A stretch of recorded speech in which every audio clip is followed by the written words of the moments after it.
Good morning. So today is Monday, and for the next 2 full days I'm taking part in a training event which I signed up for to attend in person, but now it's taking place on Zoom, and we are spending 2 days looking at video interaction guidance, which is a specific framework for providing families with feedback, video feedback, to support their interactions.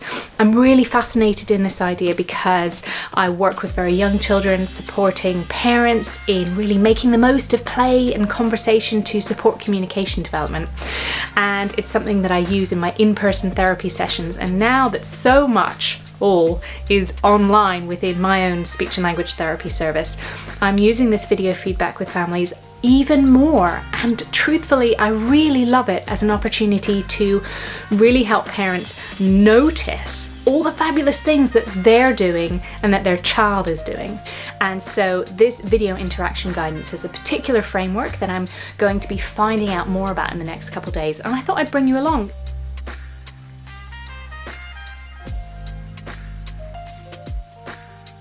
But first, before I join the meeting at 9 AM, I have to quickly look over my monthly Dash Assault newsletter because it's the 1st of June today, and hit send on that.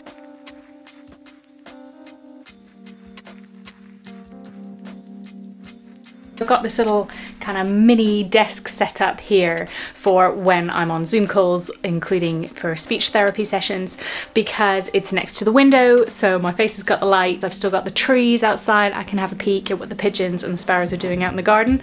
And oh yeah, and of course, I have an important office mate here. Hey dude. I'm also armed with my bullet journal for the day. I find having a kind of scratch pad, doodle pad, really useful for helping me to kind of think things through and hold on to ideas long term.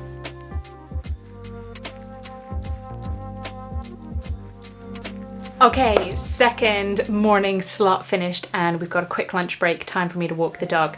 But one of my highlights from this second part of the training was around thinking about the values and beliefs on which video interaction guidance is based. You know, we were asked to pick a favorite or one that particularly resonates with us. Everyone's doing the best they can. All people have the capacity to change.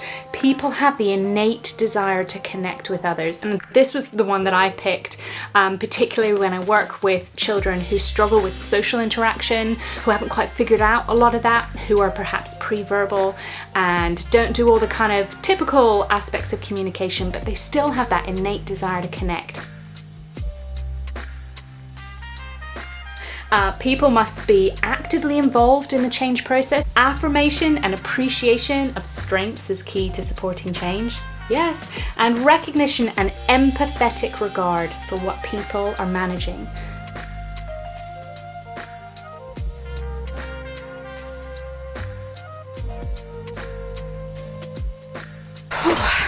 All right, we are nearing the end of day 2. It's the longest I've ever been on Zoom, but I can see actually how it's really possible to attend an event, a workshop online, if you factor in the need for longer breaks, not checking your phone during the break so that you can have a real break from the screen. It's nice, the weather's nice, so that makes a huge difference. I wanted to share with you a few of the things that have really struck me from day 2, where we've been practicing the skills involved in reviewing a video. So imagining that we're a parent and taking turns to be the practitioner and look at some example video clips. And I love how we're really focusing on how that conversation, we're equal partners in it. Everyone has different expertise to bring. I'm also really struck by how we're looking at super short video clips, sometimes just a few seconds, and yet actually how much we can get from that. It's so rich to be able to really look at the kind of tiny details of what a child is doing to communicate and how the adult, the carer, is responding to that. So I'm really loving the format, and I'm gonna kind of chew it over with a cup of coffee this afternoon and get back to you.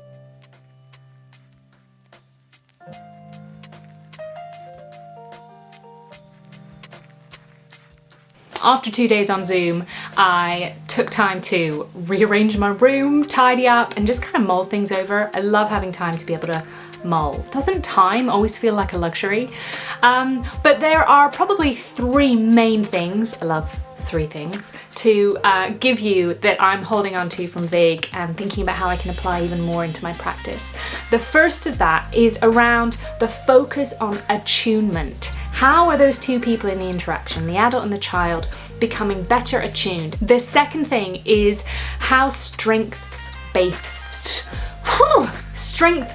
it is. So really focusing on what's strong, not what's wrong, and hearing from them around the evidence base behind Vig as a practice, as an intervention.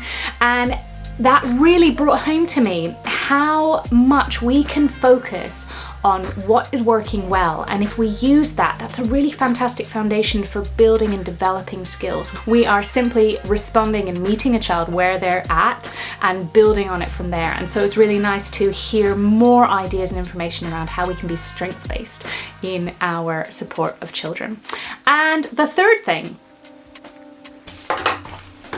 let me have a check of my notes. The third thing is a quote from Colin Trevarthen, which is, "First love, then play, then work." All of these things are involved in how we support a child's communication and their overall development, but we always have to prioritize that strong connection, that bond, and to value that. Creating space in the time that we give a child, the attention, and the kind of careful listening and responses that we give a child, and how that kind of space can really support communication. In my Toddler Talk course, we talk about space not only in terms of creating a concrete environment, a communication-friendly environment, but we also talk about how the way that we respond creates that space as well. So if you're interested in working with me with video feedback, then you can check out my website, saltbythesea.com. I'd love to hear from you.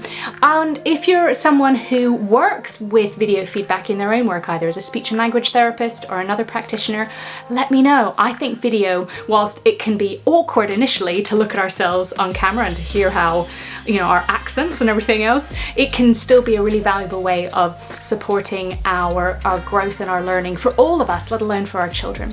So thank you so much for coming along with me today. I hope that you found out a few things about video interaction guidance. I'll link to their website below so you can find out all of the official information there. And until next time, I'll see you around, Take care.